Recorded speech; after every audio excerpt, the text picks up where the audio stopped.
நம்ம பார்த்தீங்கன்னா நம்ம ஒரு புதுசாக ஒரு நீம கண்டு தான் வாங்கலாம் பிளான் போட்டிருக்கோம். இது நல்லா இருக்கா? இப்போ வாங்கிட்டு வீட்டுக்கு போயிடலாம். இப்போ ஃபஸ்ட்டு வேலை நம்ம என்ன பண்ணணும்னா உள்ள இருக்கிற திங்ஸ்லாம் எடுத்து வச்சிடலாம் வெளியே. இப்போ தான் க்ளீன் பண்ணுங்க. ஏன்னா ஃபஸ்ட்டு நம்ம ஒரு வீடை வச்சிருந்தால அது செத்துருச்சுங்க. இதில் வச்சுருந்தான் அதை வேற ஞாபகப்படுத்திட்டீங்க. நெஞ்சமெல்லாம் பொண்ணு அறக்கு தம்பி, மறக்க முடியல. சரி அது போகணுன்றது எப்படி போகணுன்னு இருக்குன்னு சரி நம்ம மண்ணை கழுவ ஆரம்பிச்சாச்சு. நல்லா தண்ணியெல்லாம் ஆன் பண்ணி நல்லா கொஞ்சம் இப்படி நல்லா தேய்ச்சி கழுவிடணுங்க. ஏன்னா அது செத்து அது இன்ஃபெக்ஷன் ஏதாச்சும் இருந்துச்சுன்னா அப்புறம் இந்த மீனுக்கும் வந்துடும். ஸோ அதனால நல்லா தேய்ச்சி பார்த்து கழுவிட்டேன்.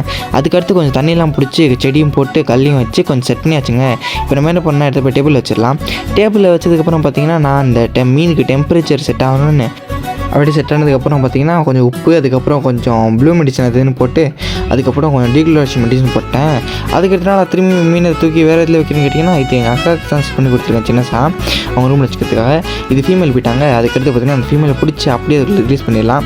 இந்த செட்டப் எப்படி இருக்குன்னு மறக்காமல் கீழே கமெண்ட் பண்ணிடுங்க. பார்த்திங்கன்னா எப்படி செம்மையாக இருக்கா இந்த மீன். இந்த நீமக்கண்ணி நல்லா இருக்குங்க, டிஃப்ரெண்ட்டாக ஒரு 3 கலரில். அதுக்கடுத்து நம்மளால் இறக்கிற வேண்டி தான் அப்படியே நைஸாக பிரித்து பாக்கெட்டை பிரித்து அப்படியே உள்ளே போட்டேன் அவன் எடுத்து போகிறதுக்காக. இப்போ அவன் என்ன பண்ண எடுத்து அந்த நம்ம டப்பில் விட்டு வச்சு டப்புன்ற பவுல் விட்டதுக்கப்புறம் பாருங்கள் எவ்வளோ நல்லா சுற்றிட்டு இருக்கான்னு. அவ்வளோதான் ஃப்ரெண்ட்ஸ் இந்த வீடியோ பிடிச்சா மறக்காமல் லைக் பண்ணுறேங்க. அப்படியே இவனுக்காக ஒரு லைக் போட்டு மறக்காமல் போயிருங்க. பாய்.